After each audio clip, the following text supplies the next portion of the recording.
Channel देखने वाले सभी दर्शकों ने सुगमुर्गी रहना फिलहाल इस टाइम मौजूद है हमारे जींद के जो बस स्टैंड है हमारे साथ है जो अनिल जी, जो आप सोशल मीडिया पर जो वीडियो देख रहे हैं, बस जो लगभग 16 साल की जो लड़की थी उसकी जान बचाई है, उसको लेकर हम अनिल जी से पूरी बात करेंगे और बताएंगे। नमस्कार अनिल जी। नमस्कार जी, आपके सभी दर्शकों को भी नमस्कार। जो लड़की थी वो कहाँ से कहाँ लग जा रही थी? वो जा रही थी सर जींद से चंडीगढ़। हमारी यहाँ से गाड़ी चलती है 3:50 पे, तो वो यहाँ से सफ़र किया था। जब उसने यहाँ से टिकट ली, थोड़ा तो हमारा जब भी डाउट हो गया था, क्यों उसकी स्कूल ड्रेस थी, छोटी बच्ची थी ना, उसके साथ कोई था, पैसे भी कम थे, फिर भी हमने उसको बिठा दिया। तो ऐसा है जी, देखो मैं तो कुछ नहीं करने वाला परमात्मा है। तो परमात्मा की दया से वो इसी अच्छे इंसान के पास सीट मिल गई उसको।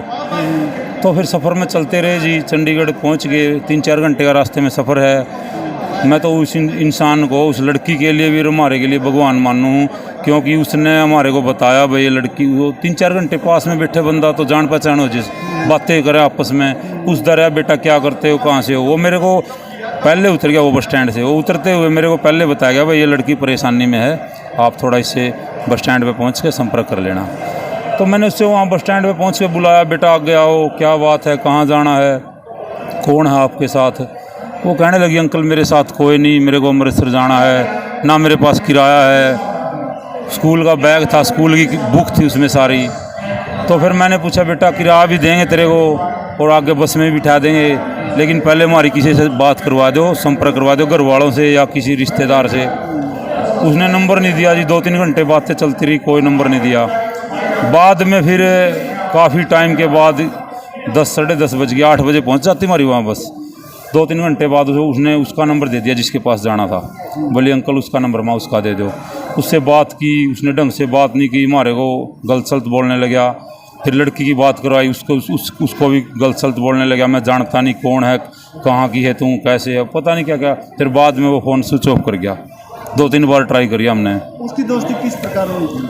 वो कह रही थी अंकल मेरी तो इंस्टाग्राम पे गेम खेलते हैं ऑनलाइन, इससे जान पहचान होगी थी। फिर इसने अपना कॉन्टैक्ट नंबर दे दिया था। फिर 3-4 महीने से बातें चल रही थी, तो बातें हो रही थी, इसलिए इसने मेरे को पता नहीं क्या कहा, तू सब कुछ छोड़ गए यहाँ आ जा, मेरे पास रखूँगा, ऐसे ऐसे। आगे तो क्या पता जी क्या होना था, उसके साथ गलत होना था या क्या होना था, इसलिए हमारे को फिर उसने डाउट हो गया था इस बात का। फिर बाद में क्या बेटा देखो आपके साथ बहुत गलत हो सका है, होने वाला था, अब तो हम बिल्कुल नहीं जाने देंगे जब तक आप घर का नंबर नहीं दोगे। बोली मेरे नंबर नहीं याद किसी का, वो दे नहीं रही थी नंबर, तो सभी के याद थे। फिर उसने बाद में 11 बजे के लगभग अपने भाई का नंबर दे दिया हमारे को। उससे बात की उसके भाई से, वो कहने लगा भाई हम तो बड़ा आपने एहसान किया, और कहाँ है मेरी सिस्टर माँ भाई मेरे पास है। फिर बाद में उसके फादर से बात हुई, बोले बेटी से बात कराओ, बात करा दी। मैं बोला जी जब तक जीवांगे आपका एहसान नहीं भूलेंगे, आप इसको अपने पास रखना। माँ सारी रात हमने जाकर उसको अपने पास रखा, खाना खिलाया, उसको वहाँ सुला दिया, हम बैठे रहे उसके पास सारी रात। सवेरे 4 बजे वो पहुँचे, 12 बजे चले थे बहादुरगढ़ से। उसकी माँ, उसका मामा, उसका फादर, उसका भाई, जो भी थे गाड़ी में सारी फैमिली थी, उनको उसको सौंप दिया।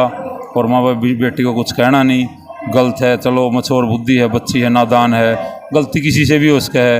वैसे इसकी पढ़ाई लिखाई में इतनी होशियार है, संस्कार उसके अच्छे लगे मैंने लड़की के, लेकिन बैक जो इंसान जी जब बच्चा है ज्ञान नहीं होता, इसीलिए उनको सौंप दिया और वो ले गए घर। जो बच्चे आजकल जो सोशल मीडिया पर है, जैसे गेम है, ये इस प्रकार की देखते हैं, उनको लेकर क्या कहूँ? मैं तो यही बात कहूँगा जी, हर बार यही बात कहूँगा सभी को आपके सोशल मीडिया के माध्यम से, भाई पहले अपने बच्चों का थोड़ा ध्यान रखें। और ये ऑनलाइन का ज़माना इतना ख़राब है, इसमें बुकाया गया, फंसाया गया, बच्चे को कितनी दूर बुला ले है, 1000 किलोमीटर चले जाएँ बच्चे। और ख़ासकर लड़कियाँ का थोड़ा विशेष ध्यान रखें। तो बाकी मैं तो यही कहूँगा भाई बच्चों को भी अपने माँ बाप की सलाह लेकर ही काम करना चाहिए।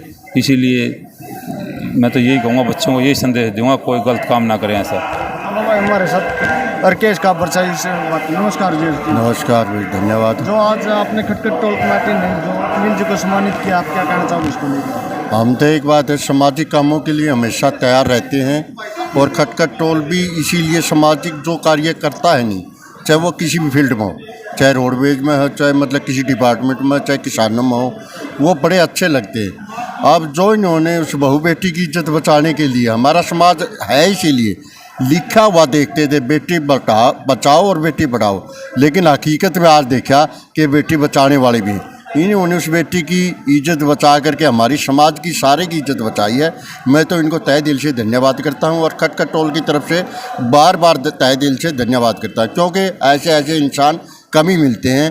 और जो ऐसे इंसान जब मिल गए और ये मैसेज समाज में जाएगा कि भाई बहू बेटी को बचाने वाले भी बहुत हैं, लेकिन इनके भाई भी बहुत हैं, इनके काके ताऊ भी बहुत हैं, लेकिन ये जो आन बान जो मेरे समाज की जो आन बान है बहू बेटी, इसकी आन बान को बचाने के लिए ऐसे शूरवीर और भी पैदा होंगे।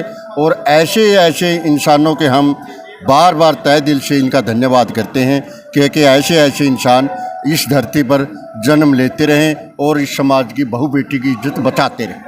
क्योंकि जो आजकल के बच्चे जो गेम है जैसे इंस्टाग्राम आईडी और इस प्रकार की चीज़ें चलाते हैं, क्योंकि जो स्कूल है स्कूलों में भी जो टैब है टैब लागू कर दी गई है। जो 8वीं 7वीं 8वीं के बच्चे हैं उनको देखकर आप क्या कहोगे? ये मोबाइल या जो आज का मतलब बढ़ता हुआ मतलब ज़माना है, ये पढ़ाई लिखाई के लिए यूज किया था, लेकिन इसका बहुत से लड़के जो लड़कियां हैं वो इसका मिसयूज करते हैं, दुरुपयोग करते हैं। वो दुरुपयोग ना करके इसका मतलब अच्छा उपयोग करें तो शायद अच्छी भी बात हो सकती है, क्योंकि इससे पढ़ाई लिखाई भी है, इसे रास्ते का भी पता लग जाता है, एक दूसरे से बातचीत हो जाती है। ये था तो इस काम के लिए, लेकिन जो लड़के और लड़कियां, ये है एक ठगी इज्जत की, उस लड़की के साथ भी ठगी हुई है। इसी तरह छोटे छोटे बच्चे नादान हैं ना, जो उनके साथ ये जो मतलब कुछ घिनौनी हरकत जो लोग करते हैं समाज के, हमारे समाज में हैं, वो ठगी करते हैं उनकी इज्जत के साथ। वो बका के फुसला करके, इंस्टाग्राम का ये काम नहीं है कि किसी की मतलब इज्जत को लूटना, लेकिन इसका काम ये है कि कोई अच्छा मैसेज छोड़ो। आप भी कोई भी चीज़ है, मैसेज अच्छा प्रचार प्रसार करो, कहीं अच्छी पढ़ाई करो, अच्छे मतलब योग करो, अच्छे शिक्षक बनो, अच्छा मतलब समाज के अंदर कार्यकर्ता बनो, ये काम होते हैं, ये मैसेज दो। लेकिन ये जो है ये बहुत सी ऐसी गतिविधियां देखने में मिलती हैं कि रात को जो लड़कियां भाग जाती हैं या कॉलेजों से या स्कूलों से बार बार फ़ोन लगाना, ये मतलब उनका कई बार तो गुमराह कर देते हैं। और इतने गुमराह कर देते हैं, इनका माइंड इतना वाश कर देते हैं कि वो लड़की घर के आगे के समाज की भी नहीं मानती। इस तरह वो अपनी इज्जत के लिए घर में चली जाती है। इसी करके मैं ये संदेश देना था। खटखट टोल के आपने प्रधान हुआ आप, जो आजकल लव मैरिज और अरेंज मैरिज, इसमें कितना के अंतर मानो? हम तो एक बात है, कोई सी भी अच्छी नहीं मानते। हम तो एक बात मानते हैं कि जो हमारे पुराने मतलब इतिहास था, जो मतलब रिश्ते नाते थे और जो परमात्मा की देन थी, वो उससे संस्कारित तो औलाद पैदा होती थी और संस्कारित परिवार होता था। ना तो सासू बहू की लड़ाई हुआ करती, ना भाई बहन की हुआ करती, ना सासू ससुरे की किसी की नहीं आती। लेकिन जब से ये मैरिज चली हैं, चाहे लव मैरिज है चाहे गांव में शादी है, उस दिन से हमारे घर बर्बाद हो गए। हम इसके पूर्णतया खिलाफ हैं और सरकार से मैं ये अनुरोध करूँगा कि इसमें संशोधन किया जाए कि ये मतलब इस बहुत ही बुरी चीज़ है। ऐसे मतलब हालातों में हमारा समाज बर्बाद हो जाएगा। इसको बचाने के लिए हम बार बार खापें इस पर पुरजोर देते हैं कि एक ही मतलब गांव में एक ही गोत्र में शादी नहीं होनी चाहिए। चलो जी, आपने भाई हरकेश गब्बर साहब के भी विचार सुने, और भाई आपकी बात क्या रहस्य पे कमेंट के जरिए अपनी प्रतिक्रिया जरूर दें। तब तक के लिए वंदे मातरम, जय हिंद, जय जवान, जय किसान।